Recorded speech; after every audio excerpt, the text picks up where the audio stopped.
To enable repeated access to the body cavity, the provider may attach the port to the indwelling catheter. First, the barbed catheter adapter of the port is inserted into the indwelling catheter. Next, the drainage system's patient tubing is attached to the port's tubing adapter. Both attachments are secured with tape or zip ties. After the port has been attached and secured, the irrigator may be employed. The access cap is removed from the port and placed in a sterile location. The provider then inserts the clear irrigator into the port.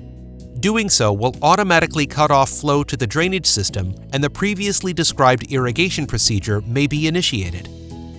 Once the procedure is complete, the provider removes the clear irrigator and inserts a sterile access cap into the port. If a new sterile access cap is not available, the provider may reinsert the original access cap, which has been stored in a sterile location. When it comes to lavage, the solution is clear.